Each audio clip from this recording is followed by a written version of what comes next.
Our mottos: eradicated unemployment completely in 2020. Thank you. Thank you, sir. Thank you so much. അടുത്തതായി അധ്യക്ഷ പ്രസംഗത്തിനായി mister Vinod പൊല്ലഞ്ചേരിയെ ക്ഷണിക്കുന്നു. Councillor Thrissur corporation Kerala state. Vocational education national conference ഇന്നിവിടെ ഉദ്ഘാടനം ചെയ്യുന്ന നമ്മുടെ ആരാധ്യനായ തൃശ്ശൂർക്കാരുടെ സ്വന്തം സഹകരണ മന്ത്രി ശ്രീ CN ബാലകൃഷ്ണൻ അവർകൾ, ഈ കോൺഫറൻസ് പരിപാടിക്ക് നേതൃത്വം നൽകുന്ന ഇതിൻ്റെ കേരള സ്റ്റേറ്റ് കോർഡിനേറ്ററായിട്ടുള്ള CV കമൽ ഹാസൻജി, ഇന്നിവിടെ അധ്യക്ഷസ്ഥാനം ഈ പദവി അലങ്കരിക്കേണ്ടത് നമ്മുടെ ആരാധ്യനായ മേയറായിരുന്നു. അവിടെ ഇന്ന് ഒന്നിൽ കൂടുതൽ വളരെ അടിയന്തര സ്വഭാവമുള്ള കുറച്ച് മീറ്റിങ്ങുകൾ നടക്കുന്ന കാരണം അദ്ദേഹത്തിന് അവിടുന്ന് വരാൻ പറ്റാത്തൊരു അവസരം ഇവിടെ വിളിച്ചു പറഞ്ഞതിൻ്റെ അടിസ്ഥാനത്തിലാണ് ഈ ഒരു അധിക ഭാരം എനിക്ക് ഏൽക്കേണ്ടി വന്നത്. എന്തായാലും അദ്ദേഹത്തിൻ്റെ മേയറുടെ അഭാവത്തിൽ അദ്ദേഹത്തെയും ഞാൻ അവിടെ പരിചയപ്പെടുത്തുന്നു. അതുപോലെ ഇവിടെ എത്തിച്ചേർന്നിട്ടുള്ള doctor Leena Ravidas, KP Kamalakaran, G Tirupati, mister DJS Chelliya, mister B Manoj Kumar, ഇവിടെ നന്ദി അറിയിക്കാൻ വേണ്ടി വന്നിട്ടുള്ള ശ്രീ രാജേഷ്, മറ്റു എഡ്യൂക്കേഷണൽ സ്ഥാപനങ്ങളുടെ മാനേജ്മെൻറ്റുകൾ, അധ്യാപകരെ, എൻ്റെ പ്രിയ വിദ്യാർത്ഥി സുഹൃത്തുക്കളെ, നമുക്കറിയാം ലോക രാഷ്ട്രങ്ങൾ എല്ലാവരും തന്നെ ഉറ്റുനോക്കുന്ന ഒരു രാഷ്ട്രമാണ് നമ്മുടെ ഭാരതം. ഏറ്റവും കൂടുതൽ ചെറുപ്പക്കാരുള്ള ഒരു രാഷ്ട്രമെന്ന നിലയ്ക്ക് ലോകരാഷ്ട്രങ്ങളെല്ലാം തന്നെ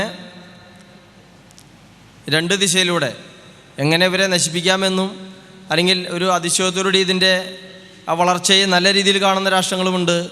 പക്ഷേ എന്താ പറയുക, മറ്റുള്ള ചിലരുടെ ആധിപത്യം കാലക്രമേണ പോവോ എന്നുള്ള അതിൻ്റെ അടിസ്ഥാനത്തിൽ നമ്മളെ എങ്ങനെ തുരങ്കം വയ്ക്കാമെന്ന് ചിന്തിക്കുന്ന രാഷ്ട്രങ്ങളും ഉണ്ട്. എന്തായാലും നമുക്കറിയാം, നല്ലൊരു ഭരണ നേതൃത്വം നമുക്ക് ദേശീയ തലത്തിൽ ഉണ്ടാവുകയാണെങ്കിൽ ഒരു 10 വർഷം കൊണ്ട് ഭാരതം ലോകരാഷ്ട്രങ്ങളുടെ എല്ലാം മുന്നിലെത്തും എന്നുള്ള കാര്യത്തിൽ യാതൊരു തർക്കവുമില്ല. കാരണം അതിൻ്റെ പ്രധാന ഘടകം വേറെ ഒരു രാഷ്ട്രത്തിനും അവകാശപ്പെടാനില്ലാത്ത ഈ ഏറ്റവും കൂടുതൽ ശതമാനം യൂത്ത് നമ്മുടെ ഇവിടെ നിലനിൽക്കുന്നു എന്നുള്ളതാണ്. അപ്പോൾ അവരെ നേർവഴിക്ക് നയിക്കാൻ വേണ്ടി അവരവരുടെ ഇഷ്ടത്തിനനുസരിച്ചുള്ള ജോലികളിൽ ഏർപ്പെടാൻ വേണ്ടി അവർക്ക് വേണ്ട എല്ലാ സൗകര്യങ്ങളും ചെയ്തു കൊടുക്കാൻ ഇത്തരം സ്ഥാപനങ്ങൾ മുന്നോട്ട് വരുന്നു എന്നുള്ളത് വളരെ സ്വാഗതാർഹമാണ്. ഒരുപക്ഷെ ചില സ്ഥലങ്ങളിൽ ഒറ്റപ്പെട്ട ചില സംഭവങ്ങളും ഉണ്ടാവാറുണ്ട്. ഈ പഠനത്തിൻ്റെ പേരിൽ തന്നെ ചില സ്ഥാപനങ്ങൾ വന്നു, അവർ വലിയ ജോലി വാഗ്ദാനങ്ങളൊക്കെ നൽകി ഈ കോഴ്സ് കഴിഞ്ഞോടുകൂടി ചിലപ്പോൾ ഈ സ്ഥാപനം ഇല്ലാണ്ടാവുന്ന അവസ്ഥകൾ പല സ്ഥലങ്ങളിലും ഉണ്ടായിട്ടുണ്ട്. പക്ഷെ അത്തരത്തിലുള്ള വീഴ്ചകൾ പറ്റാതിരിക്കാനായിട്ട് ഇത്തരമൊരു കോർഡിനേഷൻ ഉണ്ടാവുക എന്നുള്ളത് വളരെ നല്ല കാര്യമാണ്. അപ്പോൾ അതിന് വേണ്ടിയിട്ടുള്ള ശ്രമം നടത്തിയിട്ടുള്ള അതിൻ്റെ ഇപ്പോൾ നാഷണൽ കോർഡിനേറ്ററായിട്ടുള്ള മിസ്റ്റർ G മധ്യയൻ അവർക്ക് എൻ്റെ പ്രത്യേക ആശംസകൾ ഞാൻ നൽകുകയാണ്. അതുപോലെ തന്നെ ഇന്നിപ്പോൾ നമ്മൾ ഈ പ്രോഗ്രാമിന് വേണ്ട ഇതിൻ്റെ പ്രോഗ്രാമിൻ്റെ ഗൗരവം അനുസരിച്ചുള്ള ഒരു സദസ്സ് ആയില്ല എന്നുള്ളൊരു അഭിപ്രായം കൂടി എനിക്കുണ്ട്. കാരണം ഇത് വളരെ വിപുലമായി നടക്കേണ്ട ഒരു കാര്യമാണ്. നമ്മുടെ ചെറുപ്പക്കാരെ കൂടുതൽ ഈ കാര്യങ്ങൾ അറിയിക്കാനും അവർക്ക് ഇതിൻ്റെ കോർഡിനേറ്റർമാരായിട്ട് ബന്ധപ്പെട്ട് കൂടുതൽ അവരെ ജോലി കാര്യങ്ങളായാലും തൊഴിൽ സംബന്ധമായ കാര്യങ്ങളായാലും അറിയാനൊക്കെ കൂടുതൽ അവസരം നൽകേണ്ട ഒരു വേദിയാക്കി മാറ്റേണ്ടതായിരുന്നു നമുക്കിത്. എന്തുകൊണ്ടോ ഇതിപ്പോൾ ഈ നാഷണൽ ലെവലിൽ ഇത്തരമൊരു കോർഡിനേഷൻ ഉണ്ടാക്കിയിട്ട് അതിൻ്റെ രണ്ടാമത്തെ പ്രോഗ്രാമേ ആയിട്ടുള്ളൂ എന്നാണ് ഞാൻ അറിഞ്ഞത്. അപ്പോൾ തീർച്ചയായിട്ടും വരും കാലങ്ങളിൽ ഇത് വലിയ രീതിയിലുള്ള കൂടുതൽ ജനപങ്കാളിത്തത്തോടുകൂടിയുള്ള ഒരു ഫംഗ്ഷനാക്കി മാറ്റാൻ സാധിക്കണം. അതിനുവേണ്ട എല്ലാ ദൈവാനുഗ്രഹവും ഇതിൻ്റെ സംഘാടകർക്ക് ഉണ്ടാവട്ടെ എന്ന് ഞാൻ ആശംസിക്കുന്നു. അതുപോലെ തന്നെ വേറൊരു പ്രധാന കാര്യമാണ്, നിങ്ങളിപ്പോൾ എല്ലാവരും പത്രങ്ങളും ദൃശ്യമാധ്യമങ്ങളെല്ലാം വീക്ഷിക്കുന്ന ആൾക്കാരാണെന്നറിയാം. നമ്മുടെ ഈ തലമുറേനെ എങ്ങനെ അപകടപ്പെടുത്താം അല്ലെങ്കിൽ നമ്മുടെ ഭാവിനെ എങ്ങനെ തകർക്കാമെന്ന് ചിന്തിച്ചുകൊണ്ട് വലിയ ഒരു റാക്കറ്റ് നമ്മുടെ സമൂഹത്തിൽ പ്രവർത്തിച്ചുകൊണ്ടിരിക്കുന്നു. ഇപ്പോൾ അടുത്ത കാലത്ത് കാണാൻ സാധിക്കും ലഹരി ഉൽപ്പന്നങ്ങളും അതുപോലെ തന്നെ ഏറ്റവും കൂടുതൽ ഈ കഞ്ചാവ് പോലെയുള്ള ലഹരി ഉൽപ്പന്നങ്ങൾ വളരെ വ്യാപകമായിട്ട് വിൽപ്പന നടത്തുന്നതും അതും കൂടുതലും നമ്മുടെ കോളേജുകളും ഹൈസ്കൂളുകളും കേന്ദ്രീകരിച്ചാണ് ഇത്തരം പ്രവർത്തികൾ നടക്കുന്നത്. അത് നേരത്തെ ഞാൻ സൂചിപ്പിച്ച പോലെ നമ്മുടെ രാഷ്ട്രത്തെ ആ മുന്നോട്ടുള്ള ഗതി കുറയ്ക്കാൻ വേണ്ടി അവിടുത്തെ വരുന്നൊരു തലമുറേനെ എങ്ങനെ വഴിതെറ്റിക്കാം, അവരുടെ ആ മാനസികാവസ്ഥ കംപ്ലീറ്റ് തെറ്റിക്കാം എന്നുള്ള ചിന്താഗതിയിൽ വലിയൊരു പ്ലാനിങ് ഇതിൻ്റെ പിന്നിലുണ്ട്. സത്യത്തിൽ ഇതിൻ്റെ ഒരു എന്താ പറയുക ഏഴാങ്കൂലികളാണ് ഇവിടെ അറസ്റ്റ് ചെയ്യപ്പെടുന്നവർ, ഈ അങ്ങോട്ടും ഇങ്ങോട്ടും കൊണ്ടു കൊടുക്കുന്ന ആൾക്കാർ. പക്ഷേ ഈ സാധനങ്ങൾ വിപണിയിൽ എത്തിക്കാനും ഇതിൻ്റെ പ്രധാന ഡിസ്ട്രിബ്യൂഷനൊക്കെ നടത്തുന്ന വലിയൊരു ശൃംഖലയുണ്ട്. അവരിതുവരെ പിടിക്കപ്പെട്ടിട്ടില്ല. അപ്പം നമ്മൾ വിദ്യാർത്ഥികളായാലും അധ്യാപകരായാലും നമ്മുടെ എഡ്യൂക്കേഷനൊപ്പം തന്നെ ഒരു സാമൂഹിക പ്രതിബദ്ധത എന്ന നിലയ്ക്ക് ഇത്തരം കാര്യങ്ങളും കൂടി വീക്ഷിക്കണം. അത്തരം ആൾക്കാരെ ശ്രദ്ധയിൽപ്പെടുകയാണെങ്കിൽ നമ്മളത് ബന്ധപ്പെട്ട ഉദ്യോഗസ്ഥന്മാരായിട്ട് ബന്ധപ്പെട്ട് അത്തരം ദേശദ്രോഹ പ്രവർത്തനങ്ങളെ ഇല്ലായ്മ ചെയ്യാനുള്ള ഒരു കൂട്ടായ്മ കൂടി ഇതിൻ്റെ കൂടെ വേണമെന്ന് അഭ്യർത്ഥിച്ചുകൊണ്ട് ഇതിൻ്റെ ഉദ്ഘാടകൻ എത്രയും പെട്ടെന്ന് എത്തും എന്നുള്ള പ്രതീക്ഷയോടുകൂടി ഞാൻ എൻ്റെ വാക്കുകൾ നിർത്തുന്നു. നന്ദി, നമസ്കാരം. Thank you, sir. Thank you so much. Next, I would like to welcome Mr. D.J.S. Chellaya, State Co-ordinator, Pollencherry, National Council of Vocational and Research Training, New Delhi, for few words in this occasion. உங்கள் யாவருக்கும் கூடியிருக்கிற அனைவருக்கும் இருக்கிறதான பெரியோர்களுக்கும் அருமையான சான்றோர்களுக்கும் national counselling vocation researching training சார்பாக மாணவர்கள் யாவருக்கும் என்னுடையதான வணக்கத்தை நன்றியோடு செலுத்திக் கொள்கிறேன்.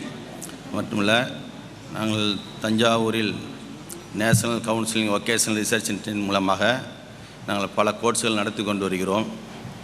அது இல்லாமல் பாண்டிச்சேரியில் நடத்துவதற்கான அந்த ஒரு வாய்ப்பையும் பெற்றுக்கொண்டதற்கும் நான் ரொம்ப தகுதியுடனாகவும் இருக்கிறேன் நினைத்து நான் ரொம்ப சந்தோஷப்படுகிறேன். நான் என்ன சொல்ல விரும்புகிறேன் என்றால், இந்த national counselling vocation research and training மூலமாக அநேக மாணவ மாணவிகளுக்கு வேலைவாய்ப்பு கிடைக்கிறது, பெற்று கொடுத்து கொண்டும் இருக்கிறோம். இந்த national counselling vocational research and training மூலமாக நிறைய மாணவிகள் டிப்ளமோ சர்டிஃபிகேட் பெற்று இன்றைக்கு லண்டன், சிங்கப்பூர் மற்றும் கல்ஃப் கண்ட்ரியெல்லாம் நாங்களே பிள்ளைகளை வேலைக்கு அமர்த்தியிருக்கிறோம். அது மட்டும் இல்லாது இந்த national counselling vocation research training சென்டரில் படிக்கிற பிள்ளைகளுக்கு நாங்கள் அவங்களுக்கு ஸ்டைஃபன் வாங்கி கொடுக்குறோம். ஒரு 6 மாதத்துலேயே அவங்களுக்கு ஸ்டைஃபன் வாங்கி கொடுத்த வாய்ப்பு கிடைக்கிது. இப்போ நம்ம இதுக்கு ஸ்காலர்ஷிப் கிடைக்கிறது. எப்படி என்றால், தமிழ்நாடு கவர்மெண்ட்டும் சென்ட்ரல் கவர்மெண்ட்டும் இந்த ரெண்டுலேயுமே நாங்கள் பிள்ளைகளுக்கு கிட்டத்தட்ட 5 வருட காலமாக நாங்களுக்கு ஸ்காலர்ஷிப் ஊக்கத்தொகை வாங்கி கொடுத்து வேலைவாய்ப்பை பெற்றுக் கொடுக்கிறோம். இது ஏன் சொல்கிறேன் என்றால், இன்று உள்ளதான நிலவரத்தில் கவர்மெண்ட் மூலமாக எல்லோருக்கும் கவர்மெண்ட் வேலை கிடைப்பது அரிது, கொடுக்கவும் முடியாதது. ஆனாலும் இந்த விதமான வாய்ப்பின் மூலமாக 10ஆம் வகுப்பு படித்த மாணவ மாணவிகளுக்கும் +2 படித்த மாணவிகளுக்கும் உடனே படிக்கும் காலத்திலேயே அவங்களுக்கு ஊக்கத்தொகையும் முடித்த உடனே வேலையும் கிடைக்கிறது என்றால் அது ஒரு பெரிய ஒரு பாக்கியமும் ஒரு ஸ்லாக்கியமான ஒரு காரியம்தான். நாங்கள் இதை செய்து கொண்டிருக்கிறோம். அதனால் நான் சொல்லுகிறேன். அது மட்டுமல்ல, இன்றைக்கு சிங்கப்பூர் வெளிநாடுகளுக்கு போகும்பொழுது எம்ப்ளாய்மெண்ட்டில் இந்த சர்டிஃபிகேட் தான் ரொம்ப முக்கியப்படுத்தி கேட்குறாங்க. இதற்காகவே நிறைய மாணவிகள் படிக்கிறார்கள். அதனால் நாம் பக்கத்தில் இருக்கிறதான கஷ்டப்படுறவங்க முடியாதவர்கள் இதுக்கு ஃபீஸ்லாம் ரொம்ப கம்மி தான். அதனால் நாம் என்ன செய்ய வேண்டும் என்றால் நம்மளால் கூட இருக்கிறதான கஷ்டப்படுறவர்கள் வேலை இல்லாமல் கஷ்டப்படுறவர்களுக்கு இது நல்ல ஒரு வாய்ப்பு இருக்கும். அதனால தான் இப்போ பல இடங்களில் இந்த national counselling vocational research and training பல ஸ்டேட்டுங்களை உருவாக்கி பெருமளவில் நடந்து கொண்டிருக்கிறது. இன்றைக்கி டெல்லியிலலாம் நிறையா நடந்து கொண்டிருக்கிறது. எனக்கு இதெல்லாம் கேட்கும்பொழுது ரொம்ப சந்தோஷமாக இருக்கிறது. நான் படிக்கிறதான காலத்தில் இப்படியெல்லாம் வாய்ப்பு இல்லையென்று நான் பல நேரங்களில் யோசிக்கிறேன். இன்றைக்கு எங்களுடைய இன்ஸ்டியூஷனில் படிக்கிறதான 1000-2000 பேர்கிட்ட இன்றைக்கி வேலை வாய்ப்பில் இருக்கிறதாங்க நாங்கள் ரெக்கார்டோடு வச்சு நாங்கள் பேசி கொண்டிருக்கிறோம். அதனால் இங்கே கூடியிருக்கிறதான யாவரும் அந்த வாய்ப்பை பெற்றுக்கொள்ள வேண்டும். யாரும் வேலை இல்லை என்றதான ஒரு நிலவரம் யாருக்கும் இருக்கக்கூடாது. இந்த national council vocation research and training மூலமாக கண்டிப்பாக வேலைக்கு கிடைக்கிறதுக்கு நிறைய வாய்ப்புகள் இருக்கிறது. ஆகவே ஆங்காங்கே எந்தெந்த மாநிலங்கள்லாம் இந்த என்சிஆர்டி கோர்ஸ் நடக்கிறதோ அதில் சேர்ந்து பயனடையும்படியும் இன்னும் மற்றவர்களுக்கு அறிவுறுத்தி வேலை வாய்ப்பினை பெற்றுக் கொடுக்கும்படியாகவும் உங்கள் யாவருக்கும் தாழ்மையோடு வேண்டிக்கொண்டு இந்த வாய்ப்பை எனக்கு இங்கு பகிர்ந்து கொடுத்ததான அருமையான பெரியோர்களுக்கும் உங்கள் யாவருக்கும் நன்றி கூறுகிறேன். வணக்கம். Thank you, sir. Thank you so much.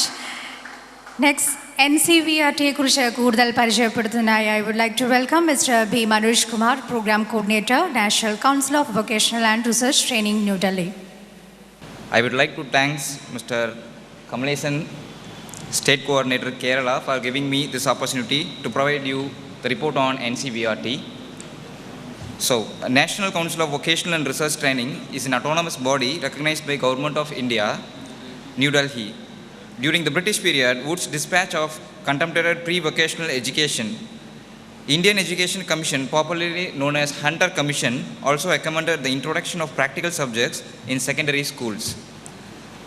Mahatma Gandhi, for the first time, insisted that manual and productive work should not only be an integral part of education, but should center around it.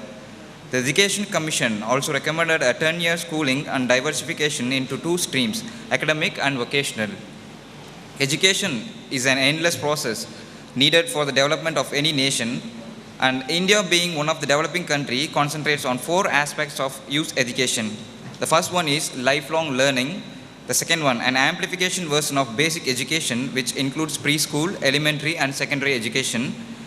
And third one, links between the formal and informal education. And at last, the education for work. So the first 3 are practiced by all the schools, but the schools less concern the last one, that is the vocational education for the work. This aspect can be affected by means of vocational training. The role of education in facilitating social and economic progress has long been recognized.